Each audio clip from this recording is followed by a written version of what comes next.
Good morning आप सभी को। मेरा नाम दिव्या है। आज हम स्टार्ट करते हैं अपना जो हमने पिछले लेक्चर में पढ़ा था उसी का पहले हम थोड़ा रिकॉल कर लेते हैं, रिवाइज कर लेते हैं। उसके बाद मैं उससे आगे आज आपको पढ़ाने वाली हूँ टैक्सोनॉमी, सिस्टमेटिक्स और क्लासिफिकेशन और टैक्सोनॉमी दोनों में क्या डिफरेंस आ जाता है।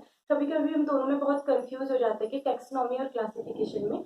तो आज इससे आगे और टैक्सोनॉमी कैटेगरी, तो आज के टॉपिक हम इसे पढ़ेंगे। पर इससे पहले हमने पिछली कक्षा में क्या पढ़ा था, क्या उसमें कुछ ऐसी चीज रह तो नहीं गई थी, उससे रिलेटेड रिकॉल करते हुए हम क्या करेंगे, उससे आगे बढ़ेंगे। तो पिछले उसमें हमने पढ़ा था आपका बायोडाइवर्सिटी पढ़ा था, जिसको आप अच्छे से समझ गए होंगे। उसके बाद हमने पढ़ा था कि अगर कोई अननोन क्रिएचर अगर हमें मिलता है तो हम कैसे उसका पता लगा सकते हैं, कैसे उसे नाम दे सकते हैं, कैसे उसे क्लासिफाई कर सकते हैं। ठीक है, तो उसमें क्या था, पहला स्टेप हमारा था कैरेक्टराइजेशन, जिसमें हमने क्या किया था कि उसके कोई भी अगर ऑर्गेनिज्म मिल रहा है तो उसके कैरेक्टर को हम क्या कर लेंगे, लिख लेंगे। वो भी कैसे कैरेक्टर लिख पाएंगे, जो हम लिख सकते हैं वो है हमारे मॉर्फोलॉजिकल कैरेक्टर, मतलब जिनको हम क्या कर रहे हैं, बाहर से देख रहे हैं, जो जो हमें दिख रहा है। उसके बाद हम क्या करेंगे, आइडेंटिफिकेशन करेंगे। इसके लिए मैंने आपको बताया था कि आइडेंटिफिकेशन करने के लिए हमें कुछ हेल्पर चाहिए, जिसकी सहायता से हम क्या करेंगे, आइडेंटिफाई कर सकेंगे, जिसको हम अगले टॉपिक, जो हमारा लास्ट टॉपिक रहेगा टैक्सोनॉमिकल एड्स, उसमें पढ़ेंगे। टैक्सोनॉमिक एड्स मतलब हेल्पर है, जो हमें हेल्प करेंगे आइडेंटिफाई करने के लिए। क्योंकि अगर हमें कोई नया क्रिएचर मिलता है तो हम कहाँ जाएंगे उसकी पहचान करने के लिए, या हम किसके साथ उसकी कंपैरिजन करेंगे। इसके लिए हमें कुछ ना कुछ हमें मदद की जरूरत पड़ेगी, जिसकी सहायता से हम वो चीज कर सकते हैं, तो उसको बोलेंगे टैक्सोनॉमिक एड्स। उसके बाद हमने आइडेंटिफिकेशन किया था, फिर हमने किया था क्लासिफिकेशन। क्लासिफिकेशन में मैंने आपको बताया था कि हमें उसको पर्टिकुलर ग्रुप में रख देना है। अगर हमें हमारी पहचान हो गई है, ये एनिमल है, ये प्लांट है, या ये बैक्टीरिया है, ये वायरस है, जिसके भी अकॉर्डिंग हमें जो भी हमें मिला है ऑर्गेनिज्म, हम उसको पर्टिकुलर उस ग्रुप में क्लासिफाई कर देंगे, रख देंगे। ये है क्लासिफिकेशन। लास्ट इसका टॉपिक क्या था, नोमेनकल्चर था। नोमेनकल्चर में मैंने आपको बताया था कि नोमेनकल्चर कैसे किया जा सकता है। नोमेनकल्चर करने के लिए हम अपने मन से कोई ऐसा नाम नहीं रख सकते जिसको हर कोई ना जानता हो। तो हमें कैसा नाम रखना पड़ेगा, हमें ऐसा नाम रखना पड़ेगा जो क्या हो, हर जगह पे यूनिवर्सल हो। मतलब हर कोई अगर उस नाम से बोला जाए तो हर कोई से पहचान ले कि हम किसके बारे में बात करें।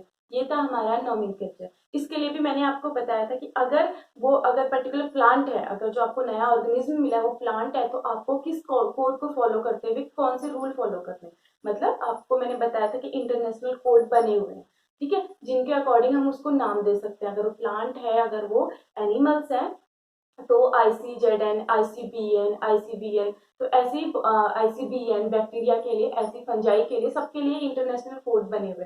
तो हमें उसके अकॉर्डिंग जो वहाँ पे रूल दिए गए उनको फॉलो करते हुए हमें क्या करना पड़ेगा, उसे नाम देना पड़ेगा। तो ये नाम देने की जो शुरुआत की थी, तो जो मैंने आपको बताया था कि बाइनोमियल नोमेनक्लेचर, कि नाम कैसा होना चाहिए, कितना लंबा होना चाहिए, कितना छोटा होना चाहिए, एक नाम अगर वो चलेगा या नहीं चलेगा।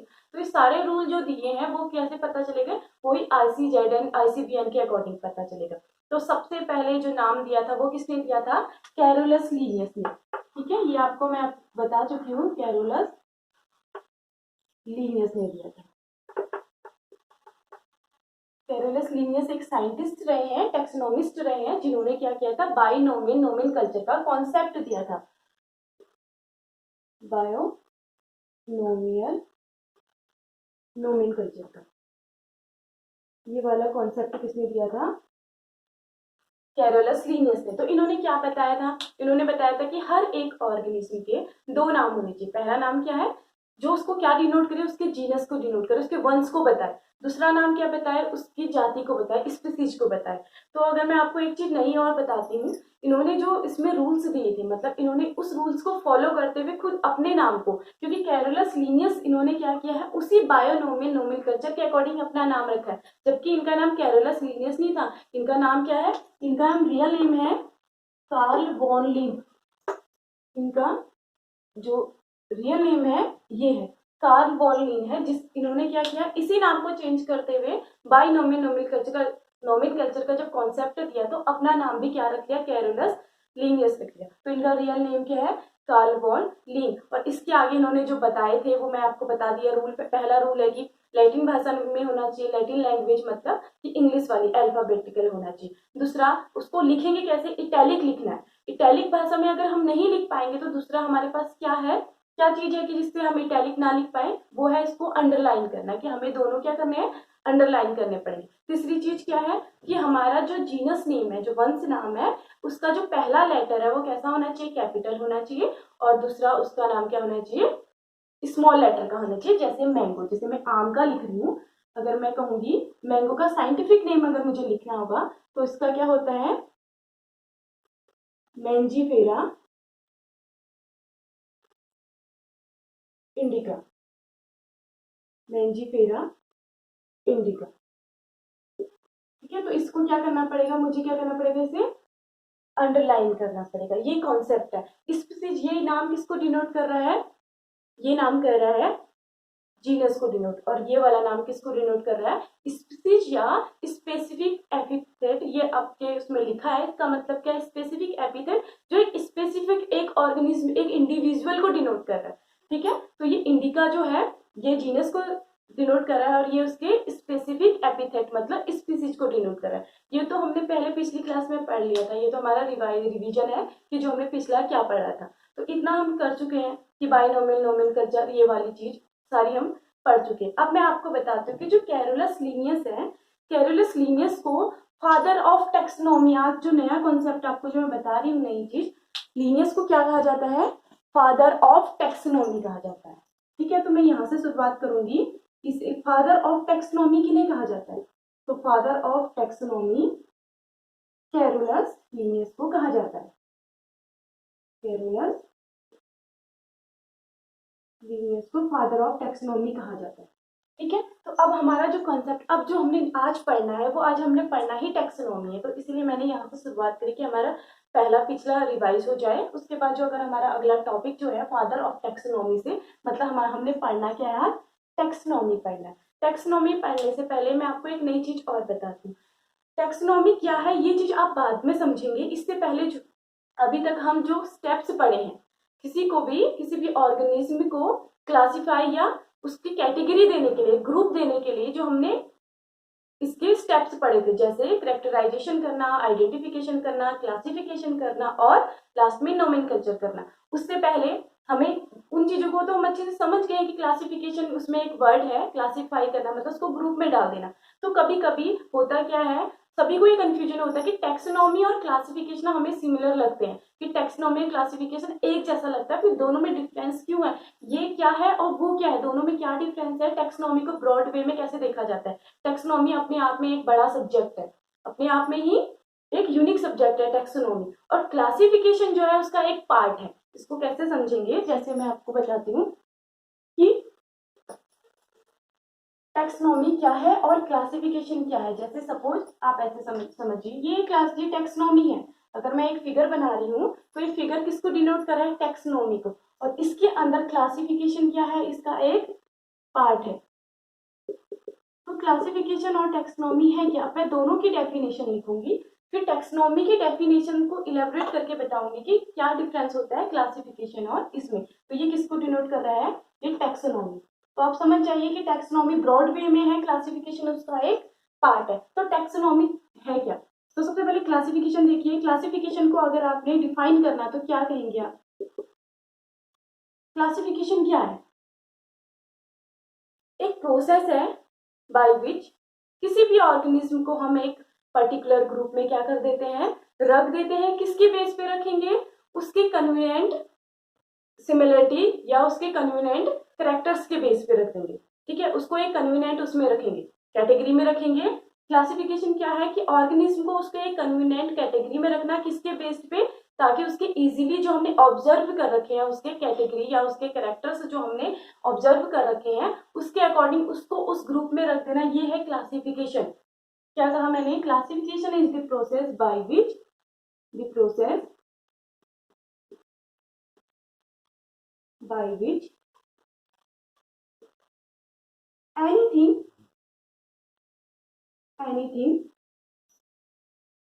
the process by which anything grouped into a convenient category based on the easily observable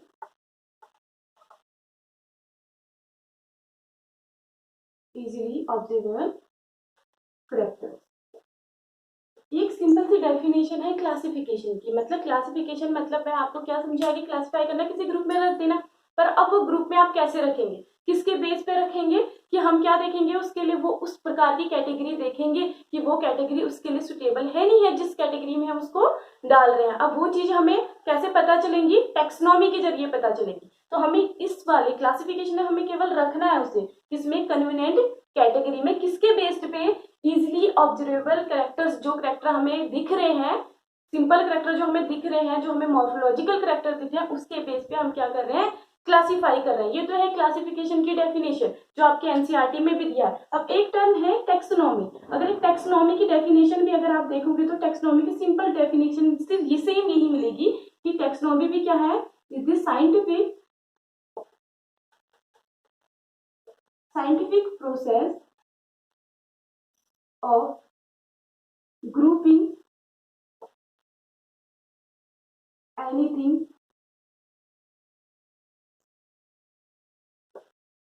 in a arranging category।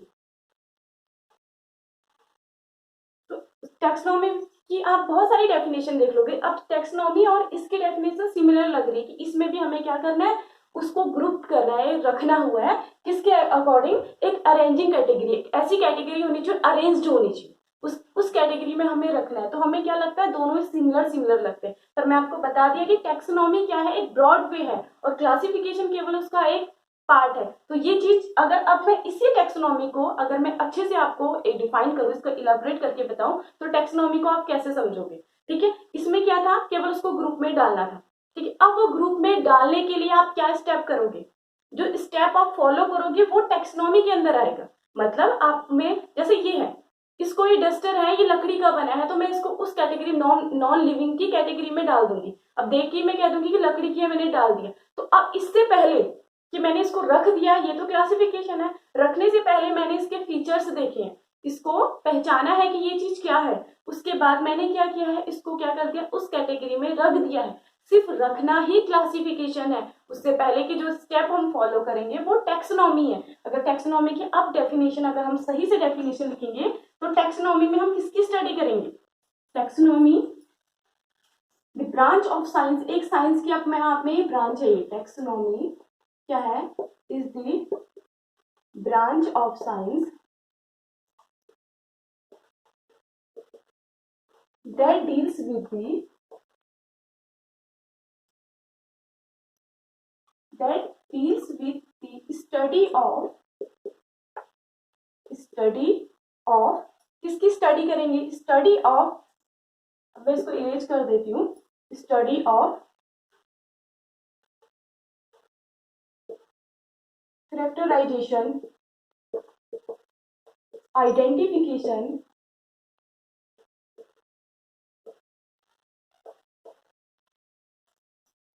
Classification. अब थर्ड स्टेप आ रहा है हमारा क्लासिफिकेशन, लास्ट स्टेप हमारा and nomenclature of an organism. तो इसकी सही डेफिनेशन क्या निकल के आई है टैक्सोनॉमी की, कि टैक्सोनॉमी साइंस की वो ब्रांच है जिसमें हम किसी भी ऑर्गेनिज्म का क्या करेंगे, कैरेक्टराइजेशन करेंगे। ठीक है, उसके बाद आइडेंटिफिकेशन करेंगे कि वो चीज क्या है, फिर उसको क्लासिफाई करेंगे, ये वाला स्टेप कि कन्वीनिएंट कैटेगरी में रखना क्लासिफिकेशन है। किसके बेस्ड पे, इजिली ऑब्जर्वेबल कैरेक्टर्स, मतलब कैरेक्टराइजेशन किया हमने, आइडेंटिफिकेशन किया, इसके बेस पे हमने रखा है। ठीक है, और लास्ट में एक स्टेप और है टैक्सोनॉमी का जिसे बोलते हैं नोमेनक्लेचर। जब हम ये सारी चीजें फॉलो कर रहे हैं तो वो कहलाएगी, उसकी स्टडी क्या कहलाएगी, टैक्सोनॉमी कहलाएगी। आई होप कि दोनों में डिफरेंस पता चल गया होगा कि क्लासिफिकेशन केवल एक स्टेप है, जो आपने देखा है कि थर्ड स्टेप आया है, वो स्टेप है केवल रखना। रख हम किसके बेस पे रहेंगे, जब हम इन सबको फॉलो करेंगे फिर हम उसको क्या करेंगे, रखेंगे। तो ये है टैक्सोनॉमी। तो टैक्सोनॉमी और क्लासिफिकेशन में डिफरेंस क्या है, ये डिफरेंस है। फादर कौन है टैक्सोनॉमी के, किन्हें कहा जाता है, कैरोलस लीनियस को कहा जाता है। कैरोलस लिनियस ने ही क्या दिया है, बाइनोमियल नोमेनक्लेचर दिया है। अभी तक हमने सिर्फ इतना पढ़ा है कि टैक्सोनॉमी क्या होती है और फादर कौन है टैक्सोनॉमी के। क्लासिफिकेशन और टैक्सोनॉमी में हमेशा डिफरेंस वो रहता है, कंफ्यूजन रहता है हमेशा कि दोनों में क्या डिफरेंस है। तो क्लासिफिकेशन क्या है, इसका एक पार्ट है, टैक्सोनॉमी का एक स्टेप है, ठीक है। टैक्सोनॉमी क्या है, जिसमें हम स्टडी करते हैं, कैरेक्टराइजेशन करते हैं, आइडेंटिफिकेशन करते हैं, नोमेनक्लेचर करते हैं, क्लासिफिकेशन करते हैं। ये सारी चीजें अगर हम किसी भी एक लिविंग ऑर्गेनिज्म के साथ कर रहे हैं तो हम क्या कैसी स्टडी कर रहे हैं, टैक्सोनॉमिक, उसकी टैक्सोनॉमिक स्टडी कर रहे हैं हम। तो ये है टैक्सोनॉमी, ठीक है। अब टैक्सोनॉमी से ही एक अगली चीज, इसी से रिलेटेड मैं एक चीज बताती हूँ। अब हमें पता चल गया कि कैरेक्टराइजेशन क्या है, ये चीजें क्या है, वो चीजें क्या है, ये चीजें तो हमने पढ़ ली। इसी के साथ एक वर्ड आता है टैक्सा, एक वर्ड है टैक्सा। अभी टैक्सा है क्या, टैक्सा कुछ नहीं है, टैक्सा एक कैटेगरी है। टैक्सा क्या है, कैटेगरी है। साइंस की भाषा में, बायोलॉजिकल टर्म में कैटेगरी को ग्रुप या कैटेगरी ना कह के टैक्सा या टैक्सॉन कहा जाता है। ये तो हमारा क्या है, प्लूरल है। प्लूरल में टैक्सा बोलेंगे, सिंगुलर अगर मैं बोलूंगी तो उससे क्या बोलूंगी, टैक्सॉन। फॉर एग्जाम्पल के लिए एनिमल्स, ह्यूमन, डॉग, प्लांट, ये सारे क्या है, टैक्सॉन है, ठीक है। ये सारे को हम क्या बोलेंगे, टैक्सॉन बोलेंगे। ये अपने, ये एक टैक्सॉन है, ये एक टैक्सॉन है, ये एक टैक्सॉन है, ये एक टैक्सॉन है। तो ये एक साथ सब चीज क्या है, टैक्सा है। तो इसे क्या बोल देंगे, टैक्सॉन क्या है, एक कैटेगरी है, एक ग्रुप है। इसी ग्रुप के अकॉर्डिंग, मतलब इसी रैंक या कैटेगरी के अकॉर्डिंग टैक्सोनॉमिक कैटेगरीज बनाई गई है, जिनका हम अभी स्टडी करेंगे, ठीक है। तो ये इसी से रिलेटेड था टैक्सोनॉमी से, कि टैक्सा क्या होते हैं। टैक्सा को अगर मैं डिफाइन करूंगी तो क्या बोलूंगी, टैक्सा कुछ नहीं है। टैक्सा क्या है, एक वन या more population of an organism, ठीक है। ग्रुप ऑफ, अगर मैं इसको डिफाइन करूंगी तो कैसे करूंगी, ग्रुप ऑफ वन और मोर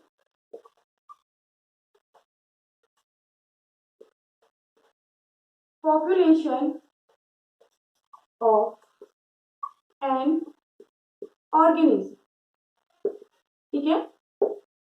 अगर मैं कहूंगी कि एनिमल्स क्या है, एनिमल्स में हर टाइप के एनिमल्स आ जाएंगे, हर कोई क्या है, टैक्सॉन है। एनिमल्स में अगर मैं एनिमल्स की बात करूंगी तो आपके माइंड में क्या आएगा कि एनिमल्स में कोई किसी भी एनिमल्स की इमेज आ सकती है, डॉग, कैट, काउ, किसी की भी। तो वो सब क्या है, अपने आप में एक टैक्सॉन है, इनकी क्या है, अपनी एक कैटेगरी है। तो उसे क्या बोल देंगे, टैक्सॉन बोल देंगे। सेम ऐसी प्लांट बोल देंगे, प्लांट्स में हर्ब, सर्ब, ट्री, सब चीजें, कुछ भी आपके माइंड में आ सकता है प्लांट्स में। तो प्लांट्स में हर कोई अपने आप में क्या है, एक टैक्सॉन है। सेम ऐसे किसमें हो जाएगा, तुम्हारे एनिमल्स हो गया, प्लांट हो गया, अगर बैक्टीरिया की बात करूं, कोई भी चीज, ठीक है, कोई भी कैटेगरी, उसको अपने आप में क्या कहलाएगी, कैटेगरी ना बोलकर उसे क्या बोल देंगे, टैक्सॉन बोल देंगे या टैक्सा बोल देंगे।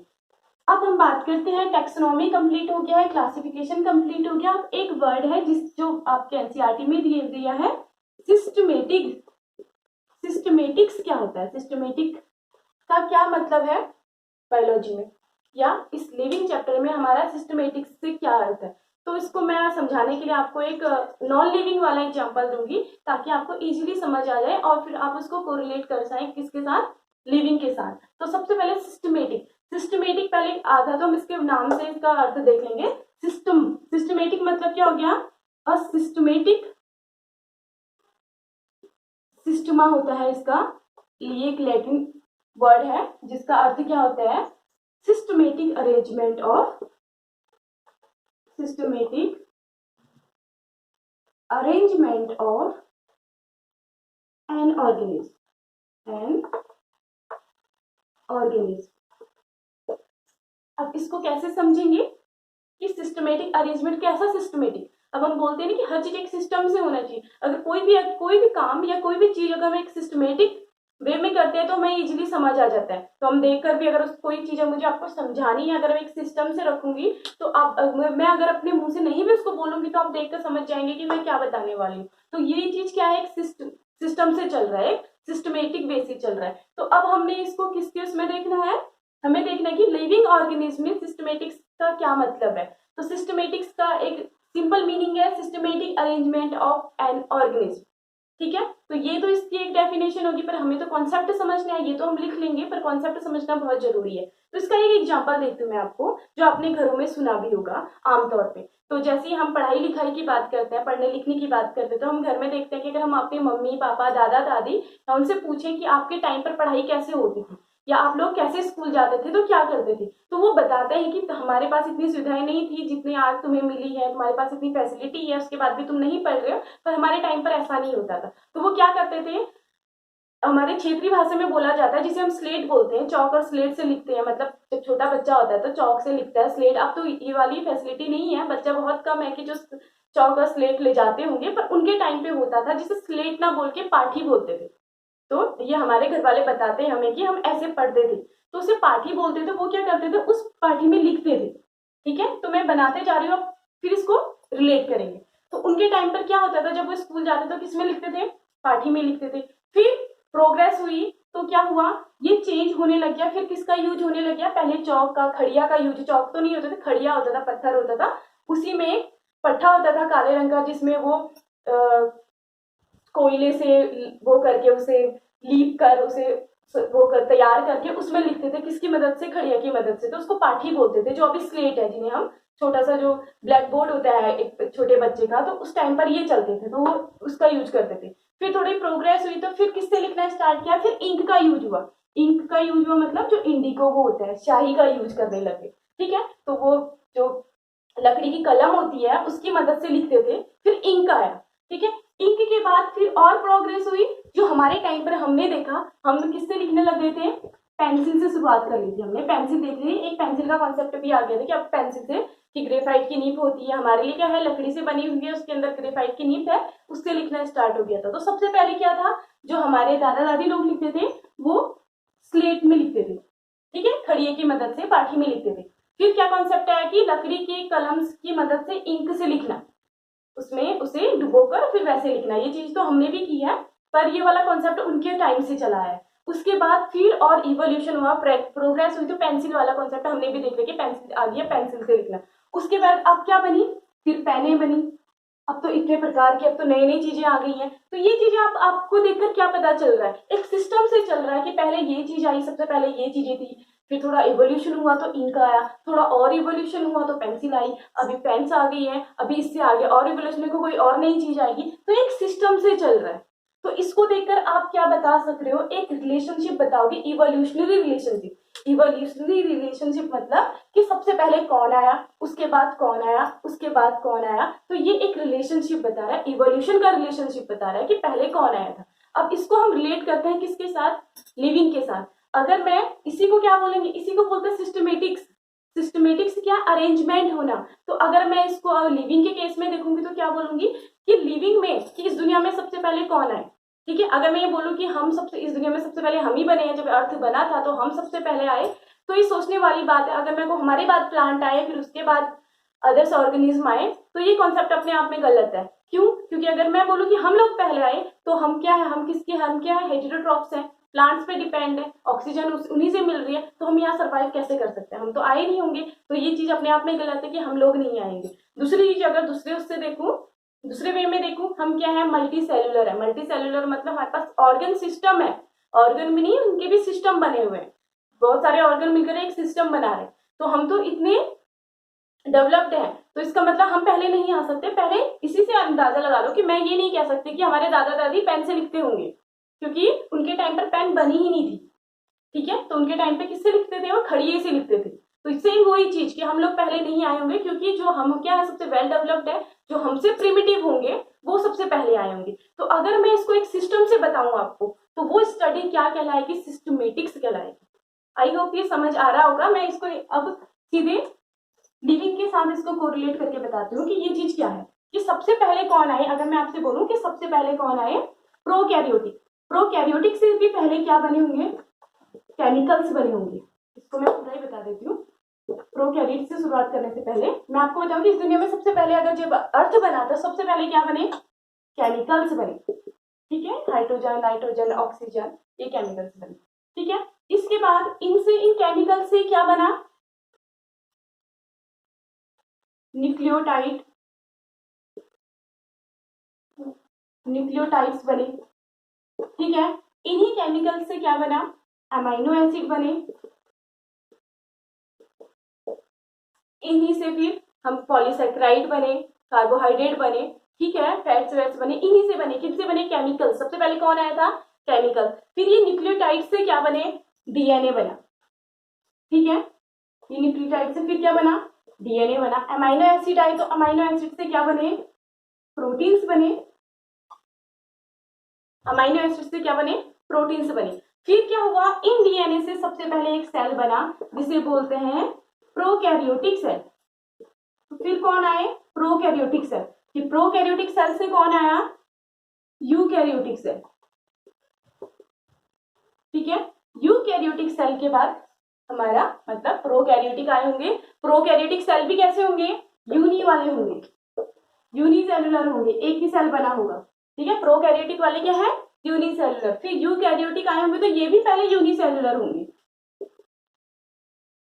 और इसके बाद फिर आए होंगे मल्टीसेलुलर।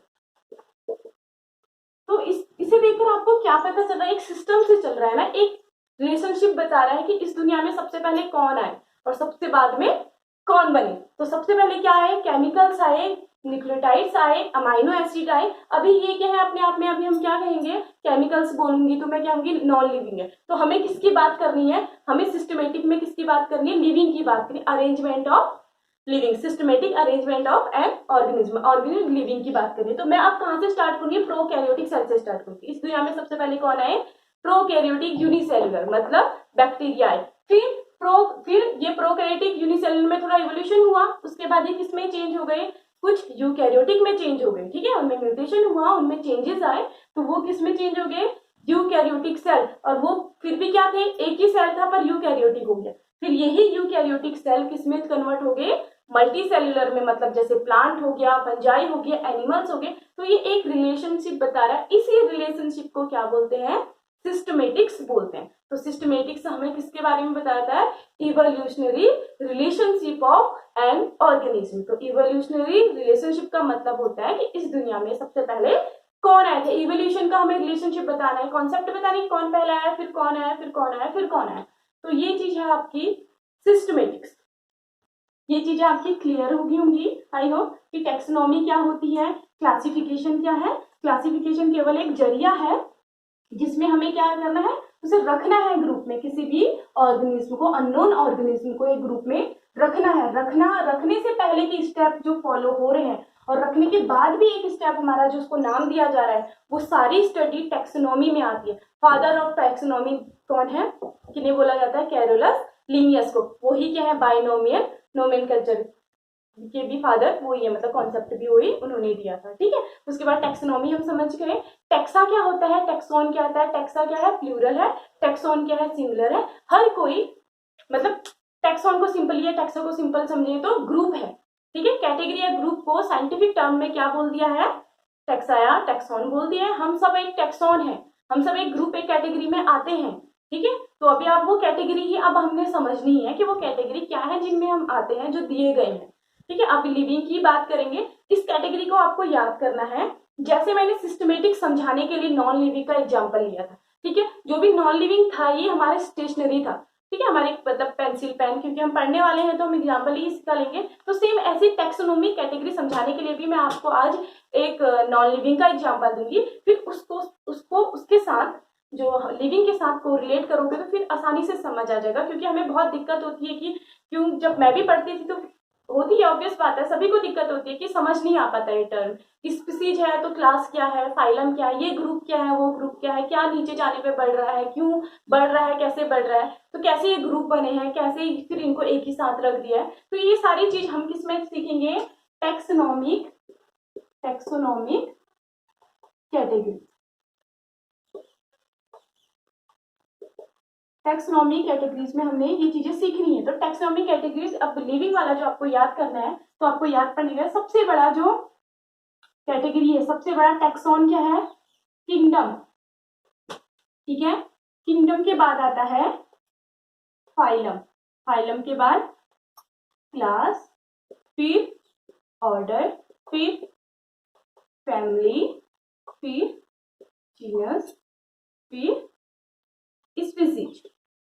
तो आपको पहले इसे याद करना है, टेक्सोनॉमी कैटेगरी याद करनी पड़ेगी, लिविंग के लिए बना रहे हैं, ठीक है। अभी जो मैं आपको समझाया सिस्टमेटिक्स के में वो नॉन लिविंग वाला समझाया था, ऐसी नॉन लिविंग का मैं समझाऊंगी आपको कि ये कैसे ये टैक्सॉन जो टैक्सा बने हैं, किसकी कैटेगरी किस हिसाब से बनाई है और ये कैसे